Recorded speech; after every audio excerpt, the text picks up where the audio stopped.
시카고의 중심가에 긴 줄이 이어져 있습니다. 영하 35도의 한파 속에서도 젊은이들이 한국의 롱패딩을 사기 위해 기다리고 있네요. 이 롱패딩은 강원도의 작은 공장에서 만들어졌습니다. 이 브랜드의 공동대표는 한때 항공사의 수석 승무원이었지만 반미 감정을 가진 중국인 동료의 모함으로 모든 것을 잃고 한국으로 도망치듯 왔다고 합니다. 그런데 이제는 세계적인 패션 브랜드의 CEO이자 15살 차이. 나는 한국인 디자이너의 아내가 되었다고 하는데요. 시계 도둑으로 몰린 미국인 승무원이 어떻게 강원도에서 인생 역전을 이뤘는지 그 특별한 이야기를 시작하겠습니다. 안녕하세요. 저는 미국에서 온 에밀리입니다. 일리노이주 시카고 출신으로 인천 마이너스 시카고 노선 수석 승무원이었어요. 10년간 이 노선을 담당하면서 저는 한국과 깊은 인연을 맺게 되었죠. 미시간 호수에서 불어오는 매서운 겨울바람만큼이나 차가웠던 제 마음이 인천에 도착할 때마다 조금씩 녹아내렸습니다. 처음 이 노선을 맡았을 때만 해도 한국은 그저 지도 위의 한 점이었어요. 하지만 매월 3-4일씩 인천에 머물면서 저는 점점 한국의 매력에 빠져들었습니다. 한국 사람들의 정이라는 게 있잖아요. 그 따뜻함이 처음에는 낯설었지만 어느새 제 일상의 즐거움이 되었죠. 승무원 휴게실에서 한국 동료들이 나눠주는 김밥을 먹고 회식을 하면서 저는 문화의 벽을 넘어선 진정한 친밀감을 느꼈어요. 특히 비행 중 한국 승객들이 보여주시는 세심한 배려는 제가 서비스 일을 계속할 수 있는 원동력이 되었죠. 그래서 저는 틈틈이 한국어도 배웠어요. 감사합니다와 안녕하세요를 넘어서 간단한 대화도 할 수 있게 되었죠. 승객들은 제가 한국어로 인사할 때마다 환하게 웃어주셨어요. 회사에서도 저의 이런 노력을 인정해 주었습니다. 아시아 노선 교육 담당으로 승진했고 신입 승무원들에게 한국 문화와 서비스 매너를 가르치는 역할도 맡게 되었어요.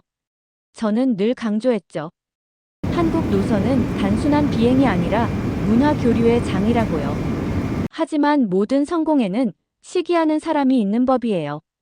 중국 베이징 출신의 동료 메이링은 자신이 더 오래 일했는데도 제가 승진한 것을 못마땅해 했습니다. 그녀에게는 미국에 대한 깊은 반감이 있었어요.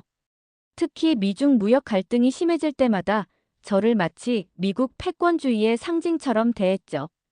메이링은 틈만 나면 저를 비난했어요. 승무원 휴게실에서는 중국어로 저를 험담했고 중국 승객들 앞에서는 일부러 저를 무시하는 듯한 태도를 보였죠. 특히 제가 서투른 중국어로 중국 승객들과 소통하려 노력할 때면 비웃듯이 미국인은 역시 중국어를 못하네요라고 끼어들곤 했어요. 가끔은 중국 승객들에게 저를 가리키며 전형적인 미국인이에요. 우리를 이해하려고도 하지 않죠라고 말하는 것을 들었습니다. 그러던 어느 날 베이징에서 시카고로 가는 VIP 중국인 승객의 명품 시계가 사라지는 사건이 발생했습니다. 그날 저는 퍼스트 클래스를 담당했고 그 승객의 마지막 식사 서비스를 제가 했었죠. 메이링은 이 기회를 놓치지 않았어요. 제가 시계를 훔쳤다는 거짓 제보를 했고 시카고 오헤어 국제공항 CCTV 영상까지 조작했습니다. 그녀의 사촌이 베이징 공항 보안팀에서 일했기에 가능했던 일이었어요. 비행기에서 일어나는 모든 일들이 철저하게 기록되고 확인된다고 믿었던 제 믿음은 순식간에 무너져버렸습니다. 쉽게 조작될 수 있는 CCTV 영상 하나에 10년간 쌓아온 제 커리어가 위험에 처하게 된 거예요. 그때 처음으로 느꼈습니다. 제가 얼마나 나약한 존재인지, 그리고 이 세상이 얼마나 불공평할 수 있는지를요. 소송은 6개월이나 걸렸어요. 당시 시카고는 최악의 한파가 몰아치던 때였죠. 하지만 법정에서 느낀 차가움은 그 어떤 추위보다도 더 뼈저리게 아팠습니다. 결국 제 결백은 입증됐지만 모든 것을 잃었어요. 변호사 비용으로 모든 저축을 써버렸고 부모님께서 은퇴를 위해 모아두신 돈까지 빌려야 했습니다. 회사는 제 결백이 증명됐음에도 이미지 실추를 이유로 저를 해고했어요. 미국 항공사 승무원이 중국 승객의 물건을 훔쳤다는 가짜 뉴스가 중국 SNS에서 확산되면서 저희 항공사는 중국 노선에서 큰 타격을 입었거든요. 제가 회사에 누가 된다며 퇴직금 한 푼 없이 쫓겨나게 된 거죠. 시카고의 화려했던 생활은 한순간에 무너져 버렸습니다. 고급 아파트에서 퇴거당했고 10년간 일했던 직장에서는 이제 경비원도 저를 못 알아보는 척했어요.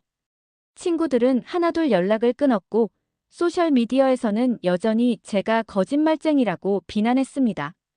그때 한국에서 뜻밖의 연락이 왔어요.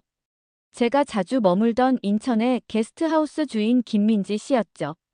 인스타그램을 통해 제 소식을 접했다며 한국에서 새로운 시작을 해보는 게 어떻겠냐고 제안했어요.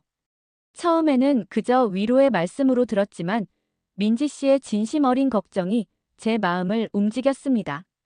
에밀리, 여기서는 아무도 당신을 의심하지 않을 거예요. 한국 사람들은 누군가의 과거보다 현재의 진심을 더 중요하게 생각하거든요.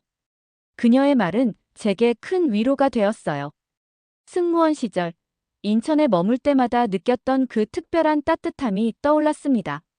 한국 사람들은 늘 저를 진심으로 대해주었고 문화의 차이를 이해하려 노력했었죠. 김 씨는 제게 영어 강사 자리를 소개해주겠다고 했어요. 하지만 운명은 더 특별한 길을 준비하고 있었나 봅니다. 우연히 김 씨의 오빠가 강원도에서 롱패딩 공장을 운영한다는 걸 알게 됐고 그분이 해외 영업 담당자를 찾고 있다는 소식을 들었어요. 미국인이면서 한국 문화를 이해하는 사람을 찾고 있었는데 에밀리라면 딱 맞을 것 같아요. 면접은 화상으로 진행됐어요. 김태준 사장님은 제가 항공사에서 쌓은 국제 업무 경험과 한국 문화에 대한 이해를 높이 평가해 주셨죠. 특히 제가 한국어로 인사를 건넸을 때 사장님의 눈빛이 달라지는 걸 느꼈습니다. 그렇게 2023년 겨울, 저는 강원도 횡성의 작은 의류 공장 앞에 서 있었어요.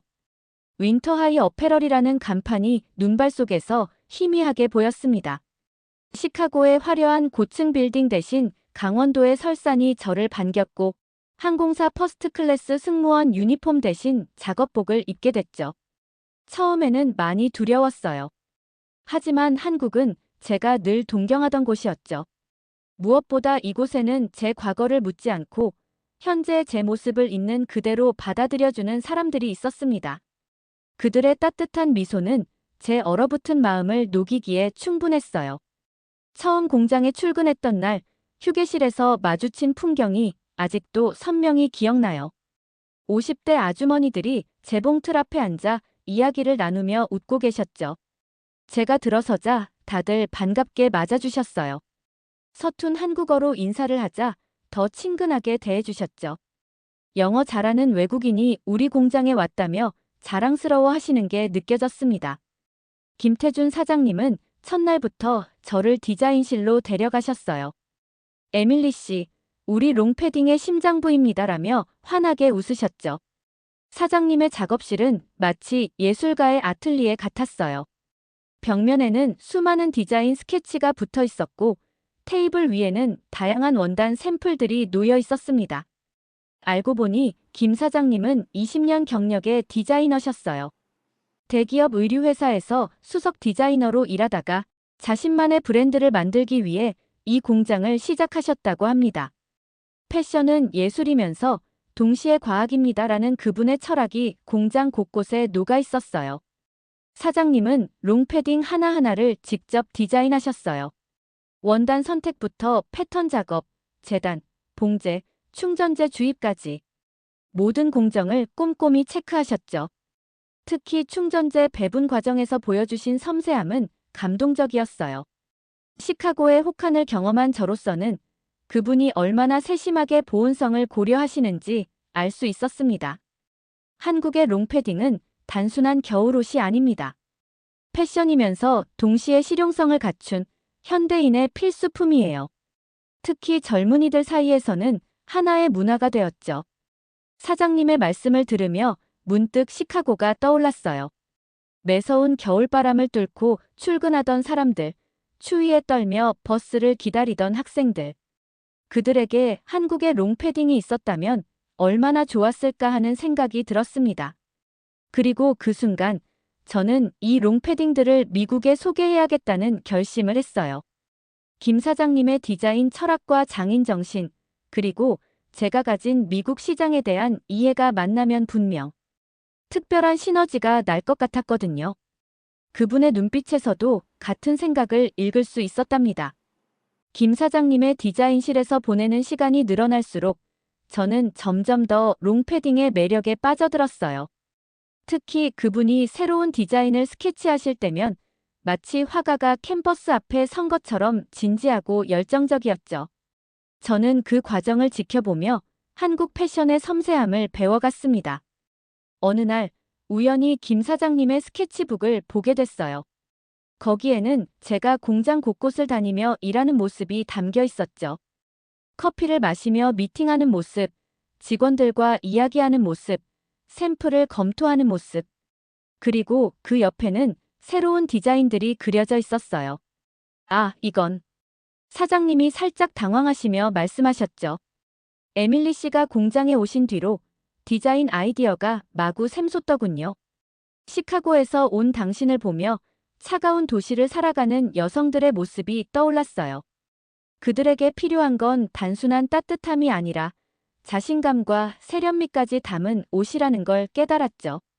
그렇게 탄생한 시카고 그레이스 컬렉션은 제가 모르는 사이에 영감을 준 작품이었던 거예요. 시카고의 마천루를 연상시키는 세로 퀼팅 라인, 출퇴근길에 늘 마시던 테이크아웃, 커피 색상에서 영감을 받은 모카 브라운 컬러, 바쁜 일상 속 편의성을 고려한 디테일까지. 사장님은 저를 통해 보신 미국 여성들의 라이프 스타일을 완벽하게 옷으로 표현하셨더군요. 어느 날 시카고 친구에게서 뜻밖의 연락이 왔어요. 제가 SNS에 올린 공장 사진을 보고 연락한 거였죠. 그녀는 시카고의 유명 패션 잡지 기자였는데 한국의 롱패딩에 대해 큰 관심을 보였어요. 겨울 특집 기사에 한국의 롱패딩을 소개하고 싶은데 샘플을 보내줄 수 있을까? 그날 저녁 김 사장님께 이 이야기를 했어요. 처음에는 망설이시는 듯 했지만 제가 미국 시장에 대해 설명드리자 눈빛이 달라지셨죠. 에밀리 씨는 제게 새로운 영감을 주는 소중한 사람이에요. 당신을 보고 있으면 시카고가 떠오르고 걸음걸이에선 뉴욕이 느껴지고 미소에선 파리가 보이죠. 하지만 그 모든 것을 한국적인 감성으로 담아내고 싶었어요. 다음 날부터 우리는 미국 시장을 위한 특별한 프로젝트를 시작했어요. 시카고의 겨울은 한국보다 더 혹독하고 바람이 셀 거라고 말씀드렸더니 사장님은 즉시 새로운 디자인 작업에 들어가셨죠. 기존 제품보다 충전재를 30% 더 넣고 겉감은 방풍 기능을 강화한 특수 소재로 바꾸셨어요. 그날 밤 우리는 공장 옥상에서 늦게까지 이야기를 나눴어요. 강원도의 별들이 유난히 반짝이던 밤이었죠. 김 사장님은 20년간 간직해온 꿈을 이야기하셨어요. 전 세계 사람들이 입는 롱패딩을 만드는 것, 한국의 패션을 세계에 알리는 것. 달빛 아래 그분의 눈빛은 마치 소년처럼 순수하고 열정적이었습니다. 차가운 겨울바람이 불자 김 사장님은 자연스럽게 자신의 롱패딩을 벗어 제 어깨에 둘러주셨어요. 그 순간 느껴지는 따뜻함이 단순히 패딩의 온기만은 아니란 걸 저는 알 수 있었죠. 살짝 흐트러진 머리카락을 넘기시는 모습, 디자인을 설명하실 때의 진지한 표정, 그리고 저를 바라보는 부드러운 눈빛. 이제 알겠어요. 제가 이분의 롱패딩에 매료된 게 아니라 이분이란 사람 자체에 매료되고 있었던 거예요. 에밀리 씨는 제 인생의 터닝포인트가 될 것 같네요. 김 사장님의 말씀에 저는 가슴이 살짝 떨렸어요. 비즈니스 파트너로서의 의미일까요? 아니면 더 깊은 의미가 있었을까요? 그날 밤 우리는 서로의 마음을 정확히 알지 못한 채 하지만 뭔가 특별한 것이 시작되고 있다는 걸 은연중에 느끼며 헤어졌답니다. 한 달간의 준비 끝에 우리는 시카고에 첫 매장을 열었어요. 사실은 3개월 임대 계약의 작은 임시 매장이었지만 저희에겐 정말 소중한 첫걸음이었죠. 오픈하기 전부터 예상치 못한 광경이 펼쳐졌어요. 시카고의 거리에는 한국 드라마나 K-팝 콘서트를 떠올리게 하는 긴 줄이 이어져 있었죠. 영하 20도의 한파 속에서도 젊은이들이 줄을 서서 기다리고 있었는데 알고 보니 한국 아이돌들이 즐겨 입는 것 같은 롱패딩을 사기 위해 모인 팬들이었어요. 김 사장님의 디자인은 시카고 사람들의 마음을 단번에 사로잡았습니다. 제가 영감이 되어 디자인하신 시카고 그레이스 컬렉션은 첫날부터 대성공이었어요. 이건 단순한 겨울 옷이 아니라 K-컬처의 상징이에요. 라는 한 고객의 말이 아직도 생생합니다. 한국 드라마의 인기도 한몫했어요. 넷플릭스에서 방영된 어느 로맨틱 드라마에서 주인공이 입은 롱패딩과 비슷한 디자인을 찾는 고객들이 매장을 가득 메웠죠. 심지어 한 손님은 이거 입고 오빠 찾으러 서울 가야겠어요 라며 농담을 건네기도 했답니다. 보그와 엘르 같은 유명 패션 잡지에서 연이어 취재 요청이 들어왔어요. 한국의 패션 기술이 미국의 겨울을 바꾸고 있다는 기사가 실렸고 패션 전문가들은 우리 제품의 섬세한 바느질과 혁신적인 소재에 찬사를 보냈습니다. 그날 저녁 김 사장님과 저는 시카고 다운타운의 레스토랑에서 성공적인 오픈을 자축했어요. 와인 한 잔에 살짝 취기가 오르자 사장님은 처음으로 제게 반말을 하셨죠. 에밀리아, 이건 시작에 불과해. 우리가 함께라면 더 큰 꿈을 이룰 수 있을 것 같아. 그 말에 담긴 의미를 곱씹어보며 저는 슬며시 미소 지었답니다. 매장을 나서는데 갑자기 눈이 내리기 시작했어요. 사장님은 제 머리에 쌓인 눈을 자연스럽게 털어주셨죠. 그 순간 우리의 눈이 마주쳤고 짧지만 의미 있는 침묵이 흘렀습니다. 첫눈처럼 설레는 순간이었어요. 다음 주부터 큰 백화점들의 연락이 쏟아졌어요. 메이시스, sak스 피프스 애비뉴, 노드스트롬. 미국의 유명 백화점들이 다음 시즌 계약을 제안했죠. 특히 그들이 감탄한 건 한국의 꼼꼼한 품질 관리였어요. 하나하나 손으로 검사하고 작은 실밥 하나까지 신경 쓰는 우리의 장인 정신은 미국 패션 업계에 신선한 충격을 주었답니다. 성공이 이어질수록 사장님과 저는 더 많은 시간을 함께 보내게 됐어요. 새벽까지 이어지는 회의, 출장길의 대화, 그리고 가끔씩 들르는 카페에서의 휴식. 그 모든 순간이 특별하게 느껴졌죠. 사장님은 여전히 제가 디자인에 영감이 된다고 하셨지만 그 말에 담긴 의미가 조금씩 달라지고 있다는 걸 저도 느낄 수 있었어요. 어느 날 밤 매장 정리를 마치고 나오는데 진눈깨비가 내렸어요. 사장님은 평소와 다르게 조용하셨죠. 차에 오르기 전 문득 돌아보시더니 말씀하셨어요. 에밀리아, 나는 내가 우리 브랜드에 새로운 생명을 불어넣어줘서 참 다행이야. 하지만 점점 더 욕심이 생기는구나. 그 말을 끝으로 사장님은 먼저 차에 오르셨고 저는 한동안 그 자리에 서서 떨리는 마음을 진정시켜야 했답니다. 시카고에서의 성공은 곧 더 큰 기회로 이어졌어요. 뉴욕의 유명 백화점 바이어들이 연락해왔고 다음 달에 있을 뉴욕 패션 위크에 우리 브랜드를 초청했답니다. 김 사장님은 망설임 없이 참가를 결정하셨죠.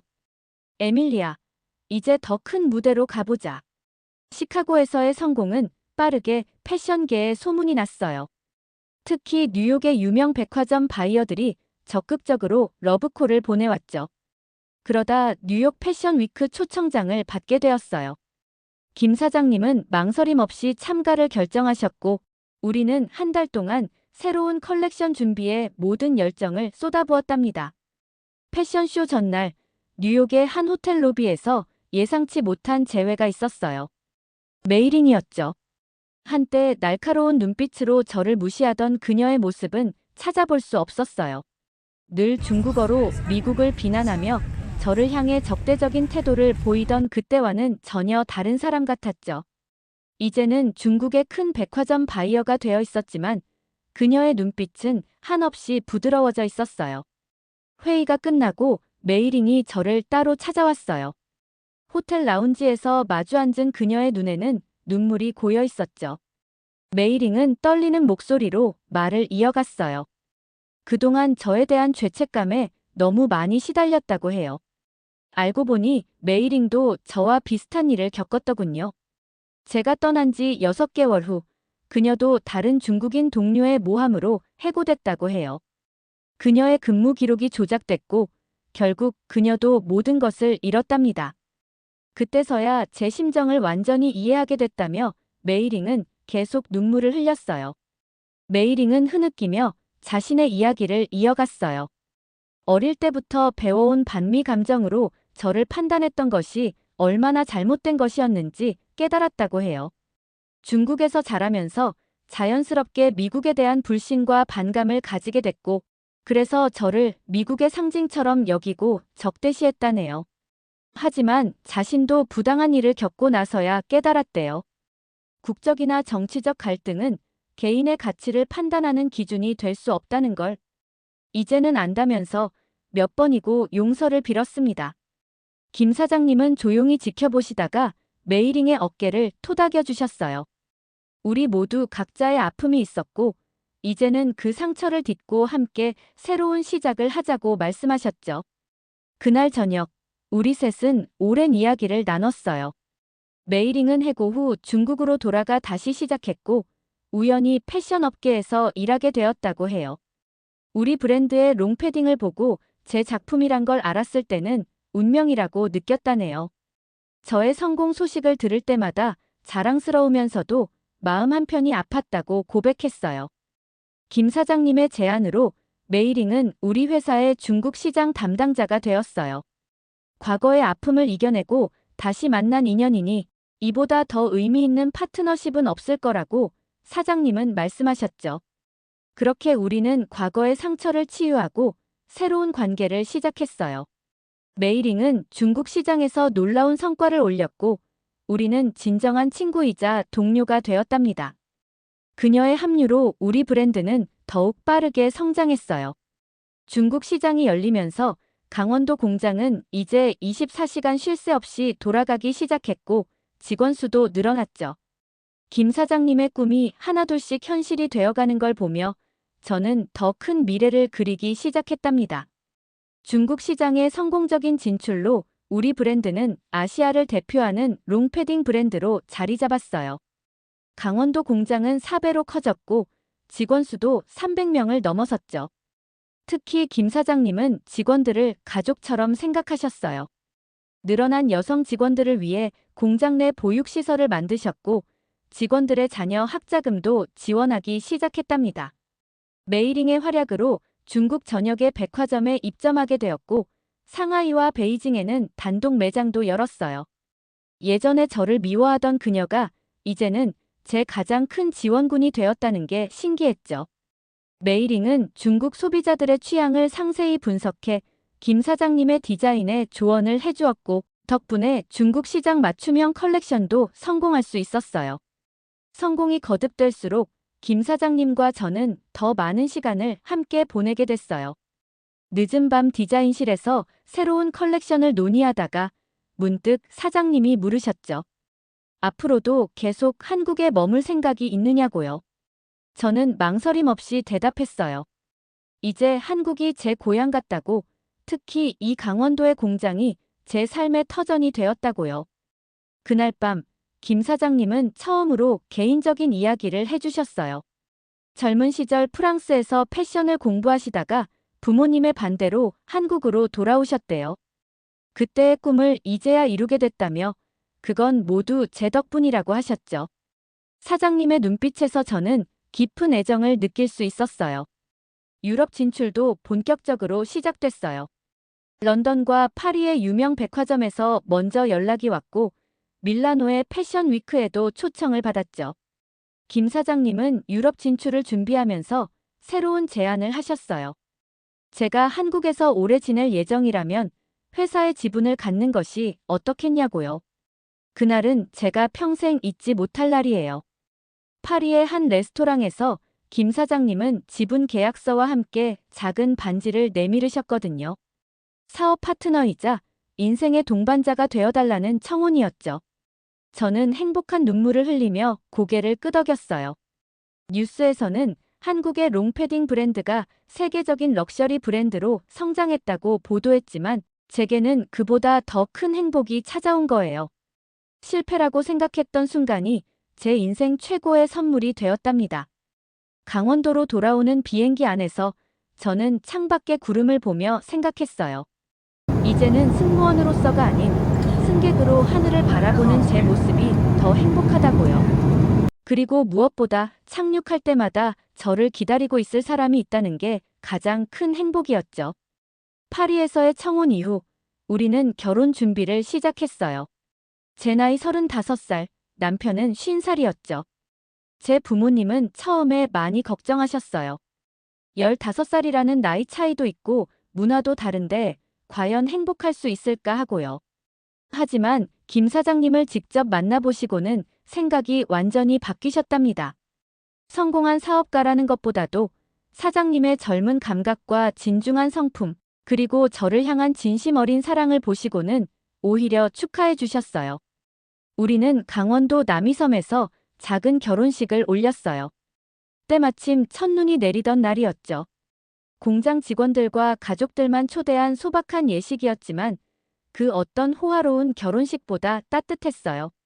메이링도 중국에서 날아와 축하해줬고 시카고의 오랜 친구들도 찾아왔죠. 결혼식이 끝나고 직원들이 깜짝 이벤트를 준비했더군요. 지난 5년간 우리가 만든 롱패딩을 모두 입고 나와 축하 공연을 해준 거예요.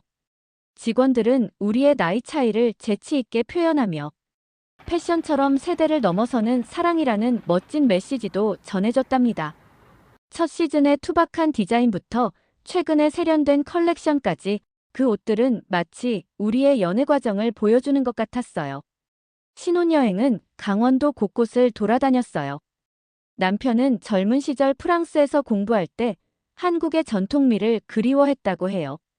호텔이나 리조트가 아닌 작은 민박집들을 찾아다니며 현지 어르신들의 이야기도 듣고 토속 음식도 맛보고 남편은 이런 여행이 우리 브랜드의 뿌리를 더 깊이 이해하는데 도움이 될 거라고 했어요. 결혼 후에도 우리의 도전은 계속됐어요. 강원도에 패션 디자인 학교를 세웠죠. 남편의 오랜 경험과 제 새로운 감각이 만나 독특한 교육 철학을 만들어냈어요.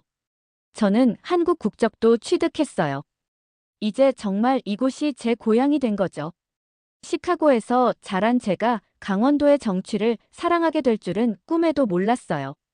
하지만 지금은 눈 쌓인 산들을 보며 하루를 시작하는 이 생활이 너무나 자연스럽답니다. 가끔 남편과 공장 옥상에 올라가 별을 봐요. 처음 이곳에서 서로의 마음을 확인했던 그때처럼요. 15살이라는 나이 차이가 무색하게 우리는 늘 같은 꿈을 꾸고 있어요. 남편의 풍부한 경험과 제 젊은 감각이 만나 더 새로운 가치를 만들어내고 있죠. 우리는 지금 새로운 꿈을 꾸고 있어요. 전 세계 사람들에게 한국 패션의 우수성을 알리는 것을 넘어 지속 가능한 패션의 미래를 만들어가는 것. 그리고 우리의 이야기를 통해 많은 사람들에게 희망을 전하는 것. 나이와 국적을 넘어 진정한 사랑과 성공을 이룰 수 있다는 걸 보여주고 싶어요. 매일 아침 남편이 내려주는 커피를 마시며 새로운 하루를 시작해요. 창 밖으로 보이는 첩첩산중의 풍경과 눈 내리는 모습이 어느새 제 일상이 되었네요. 시카고의 승무원에서 강원도의 패션 기업가가 되고 15살 차이를 뛰어넘어 한 한국 남자의 아내가 되어 새로운 삶을 살게 될 줄은 몰랐지만 이제는 이것이 제가 걸어왔어야 할 길이었다고 확신합니다. 오늘도 감동노을 시청해주셔서 감사합니다.